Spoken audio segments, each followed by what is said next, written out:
সর্বভারতীয় তৃণমূল কংগ্রেসের সভানেত্রী মমতা বন্দ্যোপাধ্যায়ের নেতৃত্বে বহু বছর কাজ করেছেন। তারা কিন্তু একটা বিপন্নতায় ভুগছিলেন, একটা বিষাদে ভুগছিলেন এবং তারা আলোচনা করছিলেন যে আমরা কাজ করতে পারছি না, কি করা যায়। এটা চলছিল। সেটারই ফলপ্রসূ বাংলার বর্তমান মুখ্যমন্ত্রী শুভেন্দু অধিকারী তাদের সঙ্গে যোগাযোগ করেন এবং আজকে তিনি বসে তিনি তাদেরকে বলেন, আপনারা আমার সঙ্গে সহযোগিতা করুন, রাজ্য সরকারের সঙ্গে সহযোগিতা করুন, কেন্দ্রীয় সরকার রাজ্য সরকার যৌথভাবে বাংলার উন্নয়ন করবে। এবং সেই কাজের জন্য উন্নয়নের স্বার্থে আজকে কিন্তু এই 20 জন সাংসদ একসঙ্গে আমরা আমাদের মাননীয় স্পিকারকে চিঠি দিয়েছি যে আমরা একসঙ্গে কাজ করতে চাই। मैम, अब 20 सांसदों का इस तरह का आ रहा है कि 20 सांसदों का समर्थन आपके पास है, लेकिन फिर दूसरी तरफ से ये भी क्लेम किया जाता है कि नहीं, ये संख्या कम है। देखिए, मैंने सुना है एक सांसद जिसने कहा कि 13 है या 14 है, तो मेरा प्रश्न उनसे है कि वो तो थे नहीं वहाँ, वो तो हमारे साथ सिग्नेचर भी नहीं किया, हमारे मीटिंग में भी थे नहीं, तो वो ज्योतिष है, उनको कैसा पता चला? ऐसा झूठ फैलाना ठीक बात नहीं है, गलत बात है। किसी के बारे में, मैं तो उनके बारे में झूठ नहीं बोलती हूँ, तो वो क्यों हमारे पीछे ये सब टांग लड़ा रहे हैं? उचित नहीं है। दीदी, ममता बंदोपाध्याय तরফ থেকে কোন রকম ফোন কি পেয়েছেন? কোন রকম কথাবার্তা হয়েছে? আমার তো ওনার সঙ্গে টেলিফোনে প্রায় বছর 2-3 কথা হয়নি, এখনো সেইটাই রয়েছে। দিদি, এরপরে কি, মানে আপনারা চিঠি দিলেন, এর পরের পদক্ষেপ কি? আপনারা আলাদাভাবে বসবেন, আপনারা আলাদা তৃণমূল, এটা একটুখানি। না, তৃণমূল আমরা আলাদা বা একসঙ্গে, এটা তো কোনো যৌক্তিকতা নেই এই কথাটার মধ্যে, এটা বানাবেন না। আমরা আলাদা ভাবে কেন্দ্রীয় সরকার এবং রাজ্য সরকারের সঙ্গে সহযোগিতা করে উন্নয়নের স্বার্থে সার্বিকভাবে বাংলার উন্নয়ন এবং যার যার কনস্টিটিউয়েন্সির উন্নয়ন, আমাদের সংসদীয় এলাকায় কাজ পিছিয়ে যাচ্ছে, সেইগুলো এগিয়ে নিয়ে যাওয়ার জন্য আমরা আলাদা হয়ে বসতে চাইছি। मैम, मुख्य वजह क्या रही? मैम, क्या खास वजह है कि आपने ये इतना बड़ा फैसला, ये 20 सांसदों ने अलग से क्या एनडीए को क्या एक अलग से दल बना करके उस तरफ जाएंगे या फिर किस तरह से आगे की रणनीति? देखिए, आगे चल के पता चलेगा कि क्या होगा। अभी के लिए ये काफी नहीं है कि हम लोग काम करना चाहते हैं, बंगाल के लिए काम करना चाहते हैं, देश के लिए काम करना चाहते हैं, भारत को सुरक्षित रखने के लिए काम करना चाहते हैं। ये बहुत अहम मुद्दा है। मुझे पता नहीं आप समझते हैं कि नहीं, इससे ज्यादा मैं बोलूंगी भी नहीं, लेकिन देश का मुद्दा हमारे लिए बहुत अहम है। ममता बनर्जी ने रीच आउट करने की कोशिश की क्या? आपसे बात करने की कोशिश? कोई नहीं किया, कोई भी उधर से रीच आउट करने की कोशिश नहीं की। मैंने जो जिला सभापति थी, ये चुनाव में इसका जब नतीजा मुझे पता चला कि वहाँ अच्छा नहीं हुआ, मैंने जिम्मेवारी खुद पर लिया कि शायद मैं सभापति के तौर पे काम नहीं कर पाई, इसलिए मैंने उसको छोड़ दिया। उसके बाद भी कोई हमसे मुलाकात भी नहीं किया, फोन भी नहीं किया, गाली दिया। मतलब उन्होंने किसी को भौंकने के लिए छोड़ दिया तो वो भौंकते रहे मेरे पीछे। मैं 67 अभी उम्र है, 40 साल से ममता बनर्जी के साथ हूँ। ये हमारे देखने का भी दिन आएगा, मैंने सोचा नहीं कि किसी को बोल देगा कि उसको गाली दो, ये ठीक बात नहीं है। যাচ্ছে মানুষের মনে যে আপনারা তো 20 জন সাংসদ চিঠি দিলেন, আপনাদের আইডেন্টিটি কি হবে? তৃণমূল কংগ্রেস থাকবেন নাকি বিজেপিতে যোগ দেবেন? এটা তো আজকে চিঠি দেওয়া হলো, চিঠিটা এখনো অ্যাকসেপ্টেন্স লেটার আসেনি। আমি বললাম পরিষ্কারভাবে আমরা কাজ করার জন্য আলাদা বসে যোগাযোগ রাখবো, কেননা আপনারা জানেন যে বিগত দিনে, আমি বিগত দিনের কথা বলছি, আজকের আগে এই রাজ্য সরকারের আগের রাজ্য সরকার দিশা কমিটি বলে একটা কমিটি আছে, বিভিন্ন জায়গায় জল নিয়ে কমিটি আছে, স্বাস্থ্য নিয়ে কমিটি কেন্দ্রীয় সরকারের, আমাদের কোনো কিছুতে অংশগ্রহণ করতে দেওয়া হতো না। আমাদের এলাকায় জলের যে পাইপলাইন বসছিল, কাজ হয়নি। কেন্দ্রীয় সরকার থেকে কোনো কিছু একটা যদি কোনো সিস্টেম বলতো যে আমরা এইভাবে যৌথভাবে কাজ করব, আমাদের করতে দেওয়া হয়নি। তা আমরা তো মানুষের সাথে, মানুষের ভোটে নির্বাচিত হয়েছি। আজকে একজন 3 ইঞ্চি সাংসদ বলছেন যে মানুষের ভোটে, আমাকে মনে করার চেষ্টা করছেন।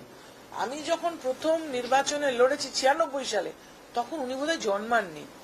এতটা আস্পর্ধা হয় কি করে যে একজন বয়োজ্যেষ্ঠ মানুষের পরিপক্কতা, অভিজ্ঞতা, তার রাজনৈতিক বিচক্ষণতাকে টুইটারে চ্যালেঞ্জ করছে। এটা ঠিক নয়। কিন্তু রাজনীতিতে মানুষ বুদ্ধি নিয়ে কাজ করে, বিবেচনা নিয়ে কাজ করে, জাতীয়তা বোধ নিয়ে কাজ করে। আমি এই জাতীয়তা বোধ এবং জাতীয় সুরক্ষা বারবার বলছি, মাথায় রাখবেন। আমাদের কিন্তু এটা দেখে কাজ করা উচিত। এবং তাদের কাছে প্রশ্ন, তোমরা কি এটা সম্বন্ধে কিছু জানো? তোমরা কি জানো যে ভারতবর্ষকে সুরক্ষিত রাখতে গেলে কোন পদক্ষেপটা নিতে হবে? হয়তো আমি নিজের জীবনকে বিপন্ন করছি, কিন্তু আমি মনে করছি সেটা বৃহত্তর স্বার্থে। দিদি, অভিষেক বন্দ্যোপাধ্যায় কি তাহলে আপনাদের আর লোকসভার দলনেতা রইলেন না? আমি তো বলতে পারবো না আইনটা কি আছে। আমাদের এখনো লোকসভার তো যা আছে তাতে উনি আছেন বলে আমি জানি। এবং আমরা যে চিঠিটা দিয়েছি সেটা আমাদের যে চিন্তাধারা, আমাদের যে কর্মকুশলতা, আমাদের যে আকাঙ্ক্ষা মানুষের কাজ করার, বাংলার উন্নয়ন করার। বিগত 30-40 বছরে বাংলা ক্রমে পিছিয়ে গেছে।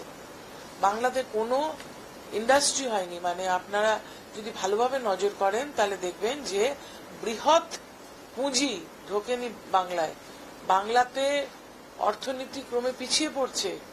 1,500 টাকা মাসে কাউকে হাতে দিলে তাকে কিন্তু সারা মাসের জন্য বা সারা জীবনের জন্য স্বনির্ভর করা হয় না। স্বনির্ভর করতে গেলে শিক্ষা, স্বাস্থ্য এবং তাকে হাতের যে কর্মকুশলতা সেই দিকে এগিয়ে নিয়ে যেতে হয়। সেটা কিন্তু বাংলায় হয়নি। 3-4 দশক ধরে বাংলা সেইভাবে পিছিয়ে আছে।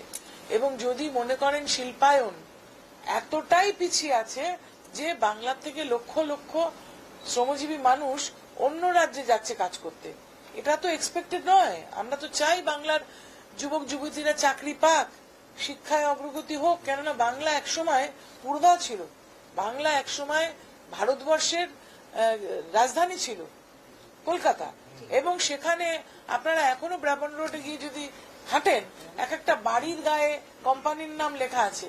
এক একটা বাড়ির গায়ে মানে জাহাজ শিল্প, তারপরে আমাদের স্টিল, বিভিন্ন শিল্প পশ্চিমবাংলা থেকে ক্রমে ক্রমে চলে গেছে। 35 বছর 34 বছর বামফ্রন্ট আমলে গেছে। বিগত 15 বছরেও বাংলার থেকে পাত্তারি কুটি সব কোন শিল্প আসেনি বাংলায়। দিদি, আপনি চিফ হুইপ হিসেবে চিঠি দিয়েছেন, কিন্তু কয়েকদিন আগে সিদ্ধান্ত হয়েছিল যে আপনাকে চিফ হুইপ পদ থেকে সরিয়ে কল্যাণ বন্দ্যোপাধ্যায়কে আনা হয়েছে। তাহলে আপনি আজকে চিফ হুইপ হিসেবে কিভাবে দিলেন চিঠি? আমি চিফ হুইপ, সেটাই স্পিকার অফিস থেকে আমাকে বলা হয়েছে। আমি খবর নিয়ে সই করেছি, কেননা এখন আমাদের সংসদীয় কোনো সেশন নেই এবং যেটা দেওয়া হয়েছে সেটা অ্যাকসেপ্টেড হয়নি। সুতরাং ওনাদের রেকর্ডে, স্পিকারের রেকর্ডে আমার নামটাই আছে, সেই জন্য আমি চিফ হুইপ হিসেবে চিঠি দিয়েছি। मैडम, अभी तक आपकी तरफ से कोई प्रयास किया गया है ऑनरेबल स्पीकर साहब से कोई अपॉइंटमेंट लेने का? ऑफिशियली उन्होंने कोई टाइम दिया है आपको मिलने हमने के लिए? चिट्ठी दिया, उनका जब वक्त होगा तो वो खुद अब हमें बुलाएंगे। क्या मैम अभिषेक बनर्जी की स्टाइल ऑफ फंक्शनिंग से भी नाराजगी थी? नहीं, किसी को ऐसा मत बोलिए, मैंने नहीं कहा। मैंने कहा कि हमारे जो केंद्र है हम सभी का, 20 सांसदों का लोकसभा में, वहाँ हम काम नहीं कर पा रहे थे। मैंने ये भी बताया, बांग्ला में शायद आपको समझ में नहीं आया, कि केंद्रीय सरकार का कई स्कीम्स वहाँ देश में लागू हुआ, बंगाल में नहीं लागू हुआ। तो हमें तो काम करना है। जो हमें मतदाता जिताया उनके लिए वो स्कीम्स वहाँ ले जाना है। तो मैं किसी एक के लिए नहीं बोलूंगी। हाँ, वो तो है, इसीलिए हमको तो काम करना है। सब जो मतदाता को मदद मिला, जिसका मतदान हमें जिताया, उन्हें हमको साथ लेके चलना पड़ेगा। तो हम किसी एक के लिए नहीं बोलेंगे। क्यों बोलेंगे एक के लिए? जो काम किया है वो उनका जो केंद्र है उसके लोग सोचेंगे। मैं मैम नहीं उधर सोचूंगी। से ये भी कहा जा रहा है कि इंटिमिडेशन है, थ्रेटनिंग है, केसेस हैं, गलत बात प्रलोभन है, इस वजह गलत से बात लोग जा है, रहे हैं। गलत बात है। कोई इंटिमिडेशन नहीं है। अब तो देखने में अकेले बैठी हूँ, कहाँ इंटिमिडेशन है? गलत बात। कोई बोलता है, जैसे एक सांसद ने कहा कि 13 सांसद है, तो गलत बात है। उनको कैसे पता 13 है? हम 20 बैठ के सिग्नेचर किया। 20 का दावा किया जा रहा है, लेकिन शताब्दी रोड के यहाँ पर 9 से 10 सांसद पहुंचे हैं। शताब्दी रोड के वहाँ कोई मीटिंग नहीं था। हमारे यहाँ तो कोई भी नहीं है, मैं अकेली हूँ। क्या फजूल बातें कर रहे हैं? मैं तो अकेली बैठी हूँ यहाँ। আপনাকে যেহেতু আপনাকে আপনি তৃণমূলের সঙ্গে দূরত্ব বজায় রাখছেন, আপনাকে বিশ্বাসঘাতক বলা হচ্ছে। এবং একটা প্রশ্ন উঠছে যে যদি তৃণমূল রাজ্যে জিততো এবারে ভোটে, তাহলে কি আপনারা এই সিদ্ধান্ত নিতেন? কে বিশ্বাসঘাতক বলছে জানি না, বললে ভালো তো জানতে পারতাম, কেননা আপনি আমায় বাধ্য করলেন। আমি যদিও পাস্টের কথা বলতে চাইনি, যে আমি 40-42 বছর মমতা ব্যানার্জির সঙ্গে আছি। আমি প্রথম নির্বাচনে লড়াই করেছি ওনারই দেওয়া টিকিট 96 সালে। বুদ্ধবাবু ছিলেন আমাদের মুখ্যমন্ত্রী, বুদ্ধদেব ভট্টাচার্য, তার বিরুদ্ধে রাত্রির বেলা বন্দুক দেখিয়ে আমাদেরকে ছিটকালিকাপুরে আটকে রাখা হয়েছিল। তারপরে 98 সালে দল তৈরি হওয়ার পরে প্রথম আমি ওনারই দেওয়া টিকিটে জোড়াফুল প্রতীক চিহ্নে ডায়মন্ড হারবারে লড়াই করেছি। 99 সালে হাওড়ায় লড়াই করেছি। 2001-এ বালিগঞ্জ বিধানসভায় লড়াই করেছি। আমি লড়তে লড়তে এখানে এসেছি, মার খেতে খেতে এখানে এসেছি। রাস্তায় ফেলে পুলিশ মেরেছে সিপিএম এর আমলে।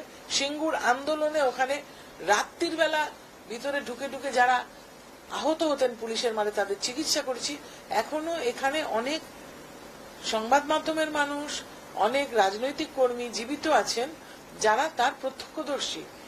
নন্দীগ্রামে নিজে জিনিসপত্র ডাক্তারিতে যা লাগে নিয়ে গিয়ে রাত্রির বেলা লোকের বাড়িতে ঢুকে গুলিবার করে সেলাই করেছি, গুলিবার করে সেলাই করেছি।